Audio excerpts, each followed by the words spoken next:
Hi there, my name is Jim. Um, I'm currently a medical student at McMaster University, and I graduated from the Bachelor of Health Sciences program.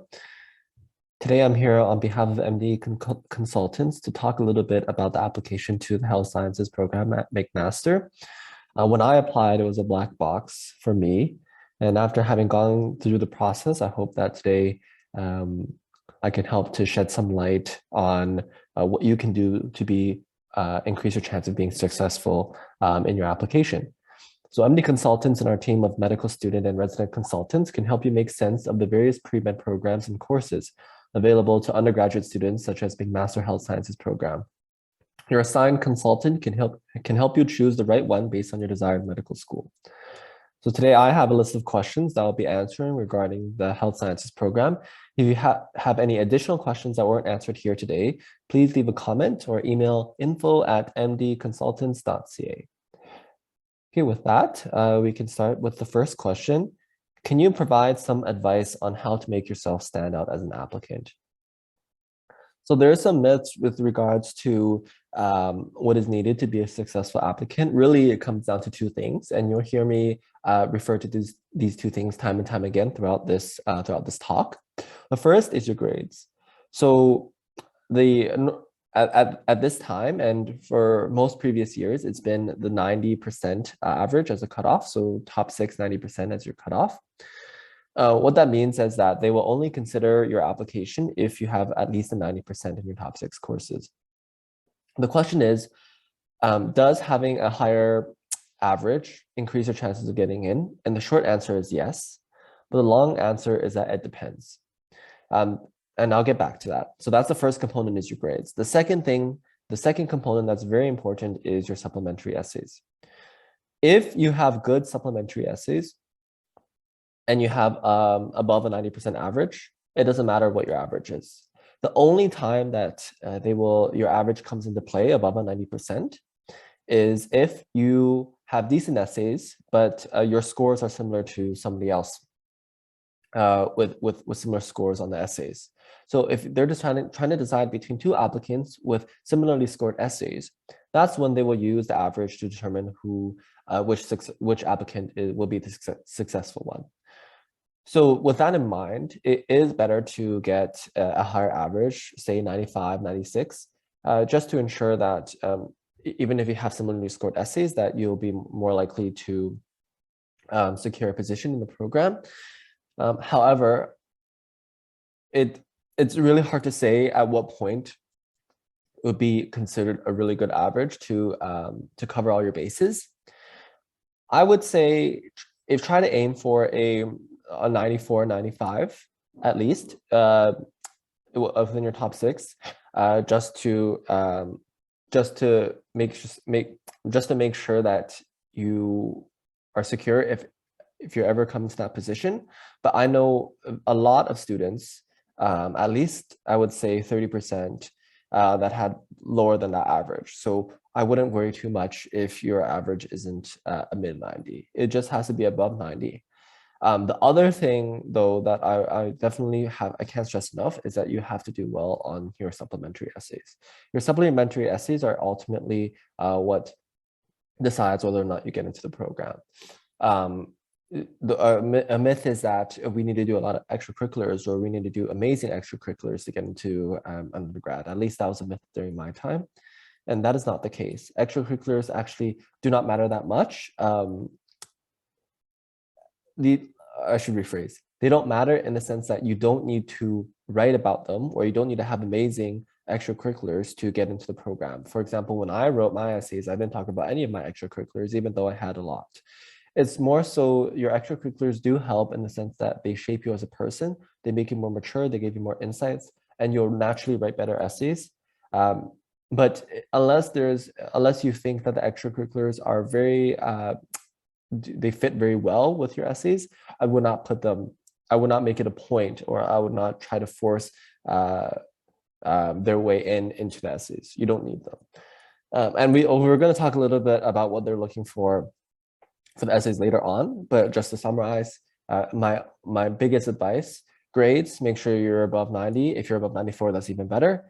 And essays, make sure that's the most important thing that that's the most important part of your application. So spend a lot of time on that. Okay, what kind of questions, the next question is, what kind of questions are asked in the supplementary application? So I'm going to share my screen, and so we can take a look at this year's questions. And they are pretty similar across years. So here you go. Now it's good because they give you a choice. Before they didn't give you a choice, but now just traditionally it's been around 2 to 3 questions that you have to write essays for, and it's around 250 words, the word limit for each essay. For this year, for the applications that go 2021 to 2022 is 2 questions, and you can pick out of 3 questions for each. So we can take a look here.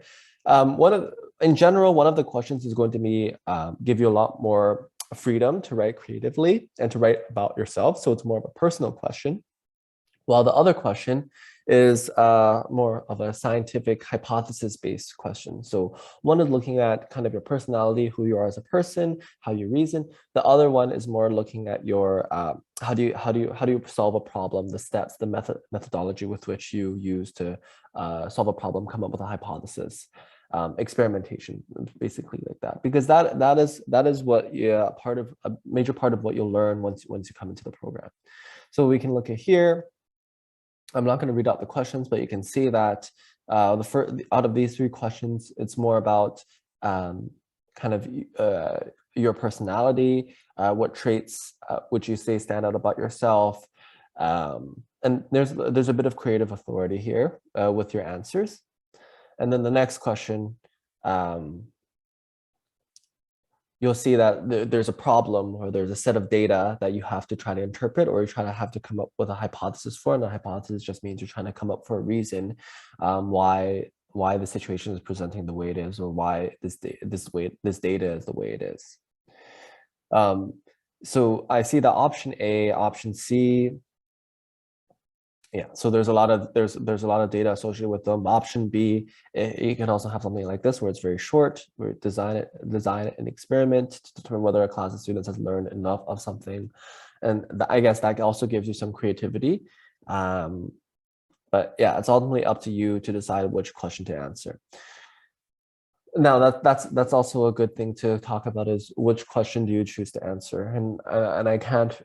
It's really hard because it's really based on the person. But what I would say is, for these questions, for the essays, try to look at the questions early. As soon as they come out, try to look at them. Don't try to write at the very beginning, because that probably won't help very much. I would just say try to think about them. Revisit these questions every few days, and just try to think about what the kind of things or your ideas, what you can put down. And if you do it consistently for a few months, ultimately you'll kind of solidify your ideas, and they'll be pretty good ideas. And you'll kind of see which option resonates with you the most.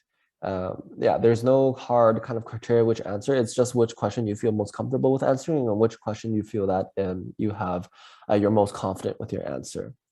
Another good reason to start early is that because not only can you think about the question, but you can also, after you write a draft, you can get a lot of people to look at it. And I can't stress this enough as well, is that after you write your essay, you're definitely not going to submit your first draft. You're going to go through multiple iterations, and it's best if you get as many people to look at it as possible. Your friends, your family, your teachers, any of your mentors, research mentors, for example. Everybody will provide different excellent insights, and part of the process of writing a really good essay is multiple revisions and editing based on everyone's feedback. And that is honestly the best way to start early, to make multiple drafts, to get multiple people to look at it, that you'll write a very strong essay. Okay, so yeah, just to summarize the questions, some are personal, and you can talk about yourself or your personal experiences. And the other ones are going to be hypothesis based, like more of a scientific question. Okay, so the next question: what can be done to increase someone's chances of getting in? Okay, so I kind of talked about this already. It's just the two main things. Your grades, try to get your grades as high as possible, but honestly, anything above 90 is already okay. And your supplementary essays. So we talked a bit about the supplementary essays already, but I think now is the time where I can talk a bit about what they're looking for. So your supplementary essays are going to be marked by multiple people. That includes students, current students, mostly fourth years in the program already. They're going to be marked by staff, and they're all going to be also looked at by the dean of the dean.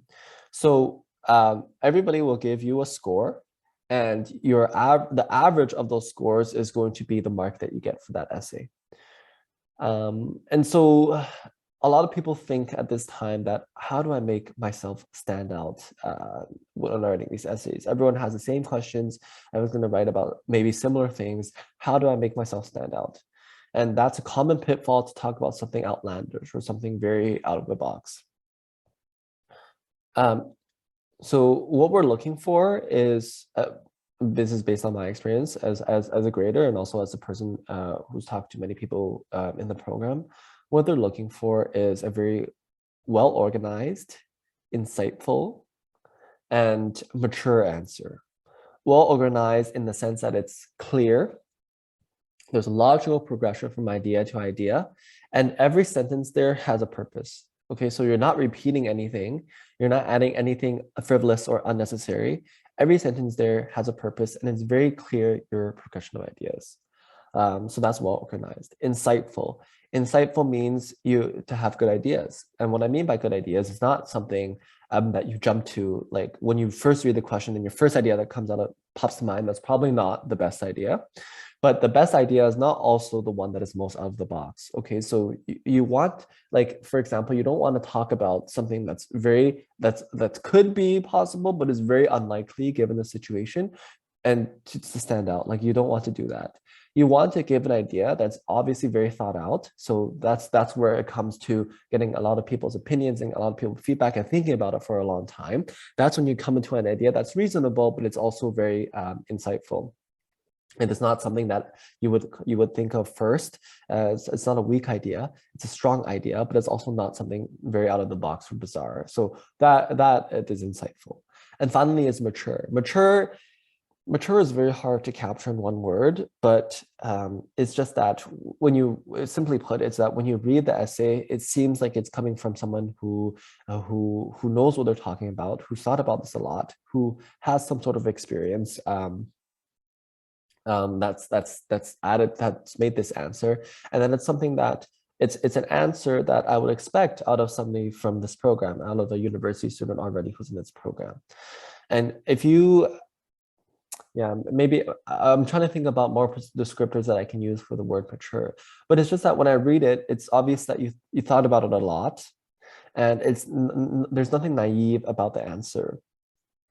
There's no outlandish remarks. There's no sugary words. Every sentence there has a purpose, and it's very at an appropriate level and an appropriate tone. You're not trying to impress, but you're also having a very well thought out answer, and it will just come with time, and also you can judge whether your answer is mature or not from the feedback of the people. So in summary, those three things: well organized, insightful, and a mature answer. That in and of itself, if you can achieve those three things, it will definitely make you stand out. I have read through hundreds of these kinds of essays. It is easier to stand out than you think if you spend a lot of time on these essays. You don't have to go to extra lengths to go to do a very amazing extracurricular, have like a very out of the box idea. That's normally not what makes you stand out. Okay, the best answers are the kind of answers that I would expect from a second year or first year university student, and I really can't tell that it's a high school student. That's the best kind of essay that you can write. Okay, and then what is your top advice that you can give to hopeful applicants of the program? So I've already talked about that at length. I think some things that just to reiterate is your grades and your essays. Start early. Get feedback from a lot of people. And don't think that, honestly, it's just those two things. Your extracurriculars, again, they're good for shaping you as a person and making you mature as a person, but you don't necessarily have to write about them in your essay. Some people have no extracurriculars in high school and they write really good essays and they still get into the program. So you don't have to stress too much about your extracurriculars if that's what you're stressed about. And again, the grades, as long as you're above 90, better if you're higher, but that's only if your essays are, there needs to be a differentiation between similarly scored essays. Otherwise, above 90 is good enough. My biggest advice is honestly just to start early, think about it, try to come up with a really good essays and get lots of people to look at it. Some common mistakes I see with essays that some people, they write a lot of sentences or write a lot of words that are not necessary. You only have 250 words, so you have to make sure that each word in each sentence that you write is vital or essential to your answer. And that's the way that you can fit in a lot of your ideas and show insight. Because if you have a lot of unnecessary words, maybe you can't show all of your thinking or all of your ideas. It's only when you're very concise but still clear that you can give a very insightful answer. And then again, and also your diction, so your choice of wording. We're not going to be impressed by very advanced vocabulary like gregarious. Okay, we don't really care. It's this kind of essay for personal essays and as well as for scientific essays. You want to write something that's very clear and everybody can understand very easily, and they can understand your ideas. Often difficult vocabulary will make it harder for other people to understand. And also don't try to add any sugary words. Don't try to over adjectify or add a lot of adjectives that are not necessary, because that just makes your answer seem disingenuous. You want to be as genuine and honest and as real and down to earth as possible with these answers. And that's also another part of being mature, is not being ostentatious, not being showy, and not trying to impress. Okay, other than McMaster Health Science, what other undergraduate programs can be helpful in securing a seat in medical school? So just a disclaimer, there's often, I had this misperception too in high school that you need to go into health sciences if you want the best chance of getting into med school. We're going to talk about that a little bit later, but I just want to state that it doesn't matter which program you get into. People can go into arts, they can go into business, they can go into life sciences, and they can still get into medical school. The reason why the stats are very high for health sciences is because traditionally a lot of high achieving students get into this program, and this program also gives a lot of support for students who want to pursue medicine. It's not that if you go to another program, you have this very less chance, okay? It might be a little bit more difficult because there might be a bit less support to get into medicine, but as long as you work hard, no matter which program you're in, you can get into medical school. A lot of people in health sciences don't even get into medical school after in the first try, right? A lot of people get into medical school, even from health sciences, in their second and third try. So if you want to get into medical school, if you don't get into health science, it's not the end of the world. There are many good programs out there, and you can get into medical school from any one of them. And even if you don't get in, you can keep trying getting in. So that's a big disclaimer that I'm going to make. What other undergraduate programs? So this is, as I said, any is good, but you kind of want to see what some factors that you think will be most successful to your learning.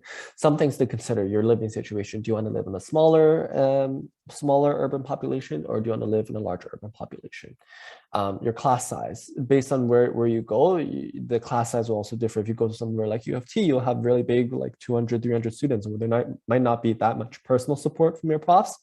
Whereas if you go to a smaller program like McMaster Health Science, there's more interaction with your profs, there's smaller class sizes. And there's also you have to consider research and extracurricular opportunities. If you go to a rural area, a university in a rural area, there might not be that many research opportunities or extracurricular opportunities that you can put on your application for medical school. Whereas if you go to a bigger school like U of T, Queen's, Ottawa, there's a lot of those kind of opportunities that you can explore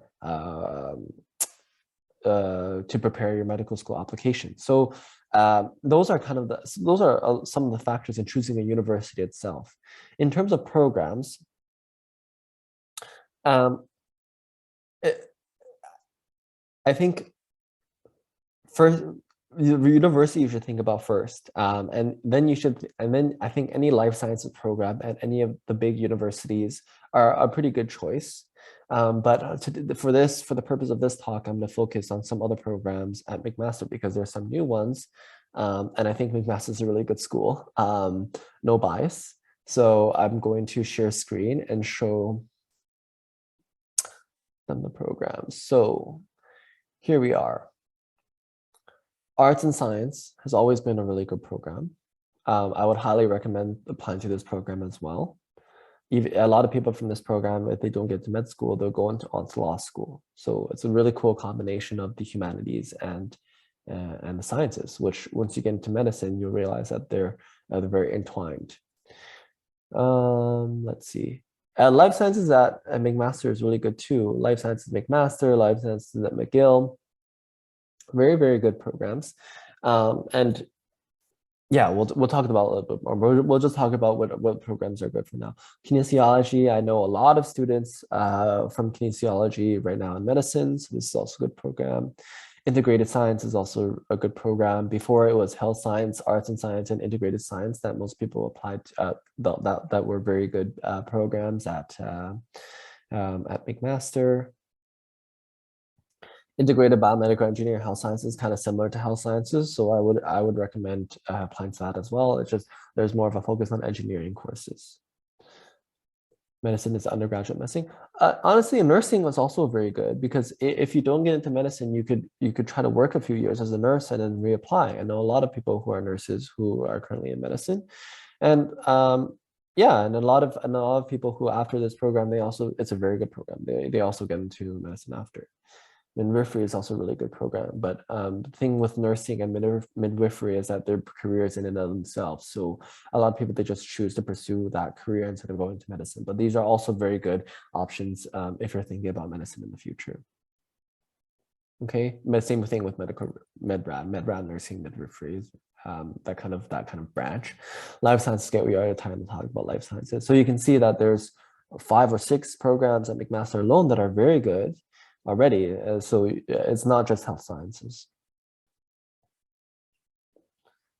Okay, so my next question is, why did you choose health sciences as a McMaster? So this is a funny question because I was naive at the time of high school, and I thought that you needed to go into health sciences to greatly increase your chances of going to med school. I think part of some of the reasons, that was the main reason. Another reason was that I thought that a lot of people, high achieving people would also be there. I thought I could find a lot of like-minded people there, and I was really excited about it. McMaster is also a really good school. I think for me, it was a really good balance between having an urban population. So there's Hamilton is a great place, a great city for hiking, for food, stuff like that. And it's also a closed community. It's not like other bigger schools where it's a huge campus. There's a lot really big classes. I think McMaster strikes a really good balance, and the community is relatively close knit there. So those are some of the reasons that I chose McMaster Health Sciences. What was your favorite part about being in the program and of the program itself? So here's when I talk about the advantage of being in health sciences and the disadvantage, because they come hand in hand. Part of the reason that a lot of people from health sciences, I think, that they get into medical school is that there's a lot of freedom and there's a lot of free time that you can use to pursue other things, for example, extracurricular activities and research and volunteering. These things are looked highly upon when you apply to medical school and McMaster Health Sciences. It gives you the freedom to choose your courses and to plan and to have a lot of free time, honestly, compared to other undergraduate programs. A lot more free time to pursue these activities. Where does this free time come from? I would say your workload is generally less. I'm not saying that there are no challenging courses at health sciences, because there are, but your workload is generally less compared to somebody who's in life sciences at McMaster or who's in life sciences at UFT. Your workload is less, so you can spend more time on other things. That being said, this is not the case for every person in health sciences. There are streams, and you have a lot of elective space. And what that means is that you can choose your courses. Some people, they can choose courses that have less workload. Some people can choose courses that have more workload. The people who choose courses that have more workload, you're going to have a similar workload to anybody else in any other program. Okay, so it's kind of up to you what kind of, that's what I said about the freedom. It's up to you. You can choose the courses that you want. There's a lot of space to do that. You also have more free time to do other things. And so that's what I like most about the program. And also the program has very good student support if you want to pursue medicine. A lot of the profs there, they know that a lot of people would be interested in medicine. So the culture there is that they'll support students who are interested in medicine. And what is the least favorite part about the program? So the least favorite part is that because of the freedom, some people don't choose courses that are necessarily related to medicine or related to biology. And the problem with that, for example, our psychology courses are necessary. Physics courses are necessary. Chemistry, other than first year chem, there's no more chem courses that are necessary. The problem with this freedom is that if you don't choose these courses, you'll have less knowledge in comparison to other peers at other programs when you're doing the MCAT to apply to medical school, and when you're in medical school itself, you'll have less knowledge compared to peers because you didn't take these courses. So you have to spend more time on catching up. You have to spend more time on self-study to cover all your bases and to make sure that you're on the same knowledge level. So for example, when I was studying for the MCAT, I spent longer than a peer would. Because it's not review for me. I had to learn a lot of it myself. To prepare for the MCAT because I didn't take the courses if they weren't mandatory in the curriculum of health sciences. So that was my I think the most disadvantageous part. So the freedom is both an advantage and a disadvantage. But it's up to you what you prefer. I still preferred going to having more freedom and being able to self-study and control what I study rather than having all these mandatory courses and having a greater workload. Did you feel that graduating from the program gave you an advantage for applying and getting into medical school? I think for all those reasons that I listed, I think definitely yes, it gave me an advantage. But again, it's really not about which program you get into. You can be successful at any program. And I think for the most part, peers who get into medicine from other programs, even though statistically the chances are less, the peers that do get in from other programs, they are very, very, very good. I would say on average, I think the peers who get in from other programs are a bit better prepared than the peers who get in from health sciences into medicine. That's what I've seen, and it's just because of the rigor. Other programs are more rigorous, and if you have time to, if you use all your time effectively and you study and maintain a good GPA, but also do all the other things, extracurriculars, volunteering, research, it's more rigorous other programs. You manage your time more effectively, and those people tend to do very well in medicine as well. So don't do. Health sciences definitely has its advantages, but it's not the end of the world if you don't get in. There are many good programs out there, and it's ultimately up to you and your work ethic that will determine whether or not you get into medical school. Okay, that was the end of the question list. Thank you so much for listening to this talk. Again, if you have any other questions or any comments, please leave a comment, or you can email info@mdconsultants.ca. Okay, best of luck to everyone, and bye.